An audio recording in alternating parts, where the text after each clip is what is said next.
She's an author, a commentator, and public speaker from Houston in Texas.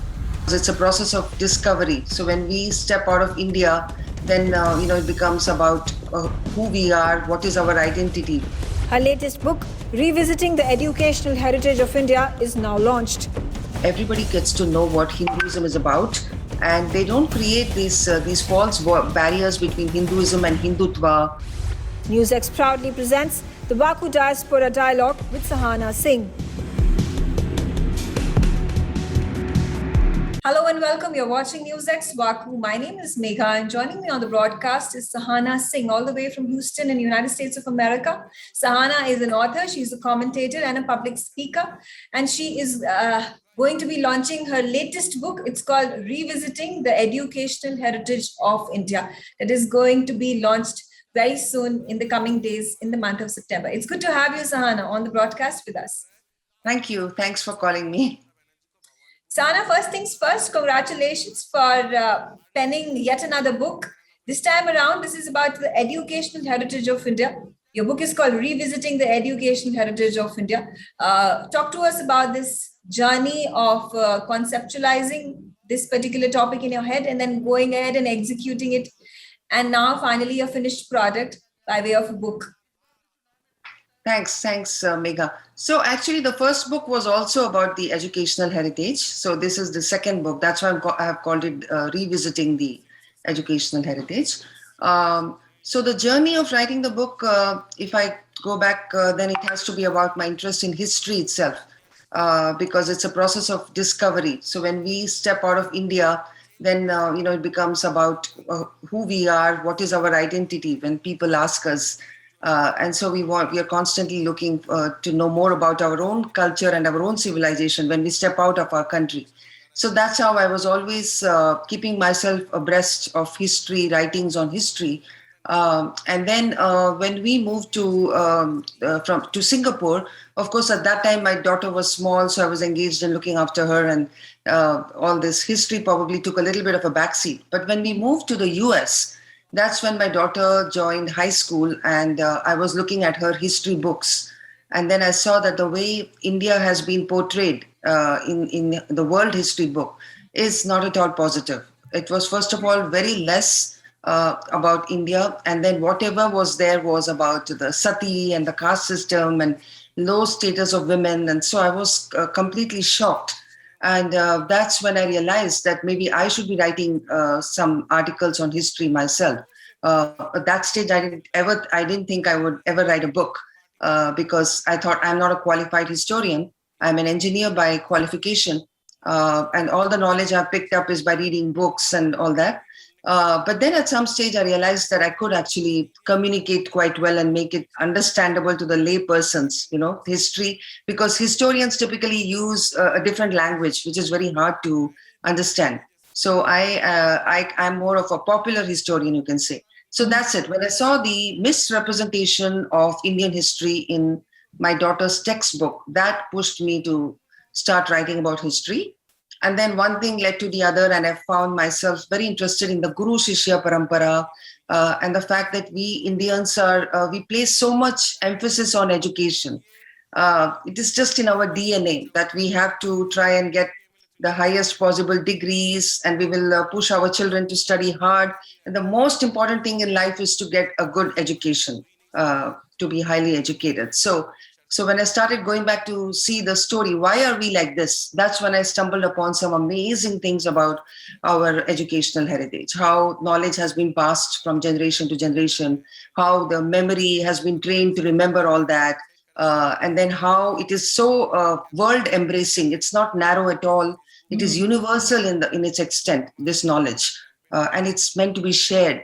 So those things. So that's how I wrote a series of articles. Then the articles, everybody said you should put it in a book, and that's how it became a book.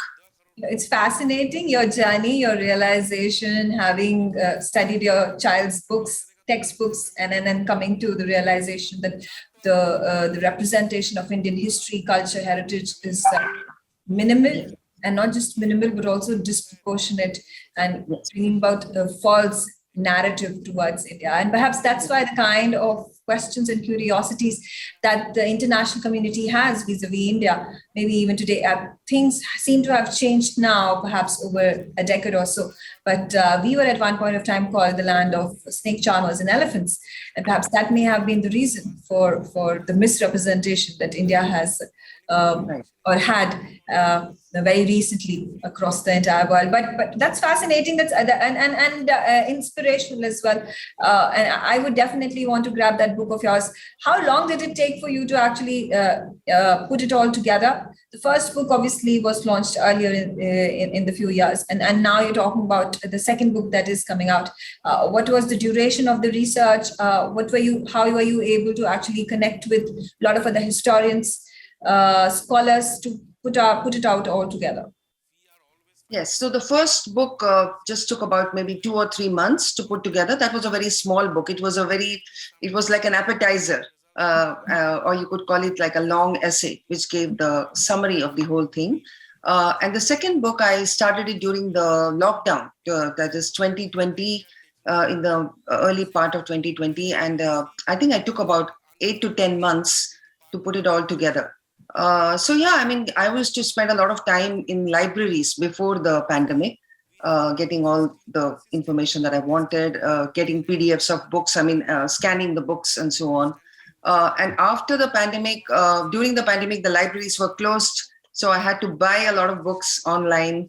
And then I used to also request scholars to share if they had something, materials on the subject that I was looking at.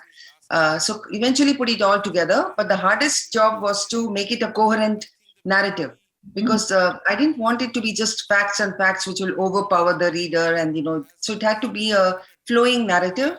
That was the hardest part. How do you connect everything? So I want to talk about memory training. How did the ancient people train the students to retain all that they learned? So that's a chapter. Now that chapter has to come somewhere in between, and those kind of things. What comes first? What comes next? All that was a little hard. But yeah, I had all the research in different hundreds of folders in my book, and then had to make it into a narrative.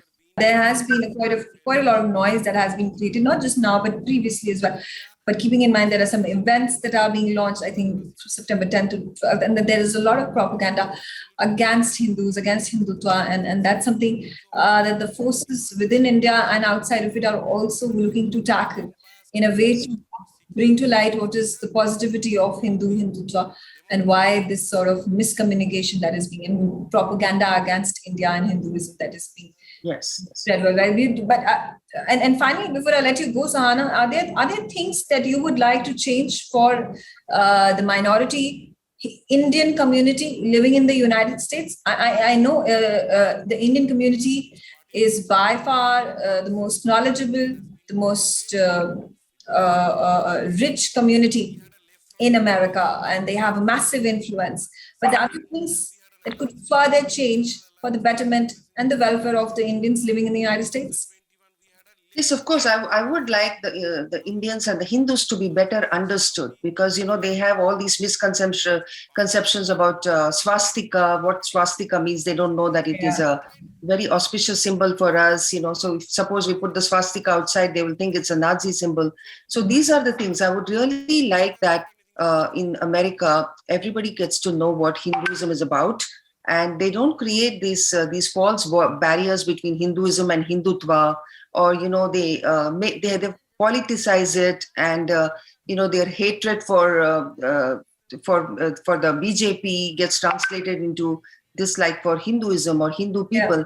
All that needs to go, and I would love to see more Hindus getting the chance to write op-eds in Washington Post and all these mainstream publications. In fact, I have myself written op-eds twice in Washington Post, but that was in 2014.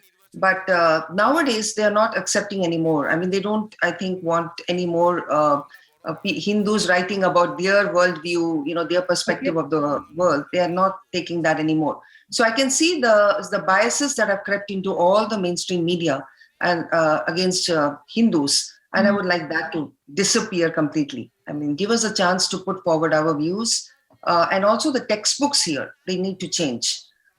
So that also is not happening. I think maybe the Indian textbooks need to change first, and Indian academicians need to take the lead in India, because there also there is quite a bit of a problem. And once that happens, then maybe the change will come here also. I don't know. But right now, here the textbooks are also biased. They are not portraying Hinduism too well. Mhm. That needs to change. Absolutely. I think you have some very fantastic, interesting views and ideas of propagation, of transformation of the way Hindus and Indians per se are looked upon by the international community, especially in the United States, since you live in Houston, in America. And thank you so much, Sahana, for joining me on this very special broadcast. And we are putting out your message across, and I hope to have you and host you on my broadcast in the future as well. But thanks for joining us, and wishing you all the very best for the launch of your book. Thank you so much. It was wonderful to talk to you. Thank you.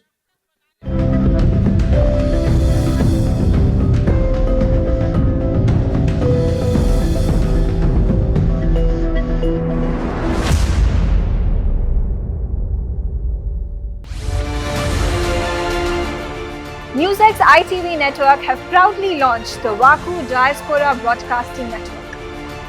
WAKU DBN will be India's first mainstream platform dedicated to the diaspora community. Help support us, become WAKU patrons at memboro.com/WAKU. You will get the first access to our interviews, make recommendations, merchandise access, ask questions, and get a shout out of thanks on our TV shows. You can also suggest to us who should get the WAKU Golden Chakra Awards, and also tell us who should get into the WAKU Hall of Fame. Limited memberships are available at 100 rupees per month on Memboro WAKU. Sign up now. Log on to memboro.com/WAKU.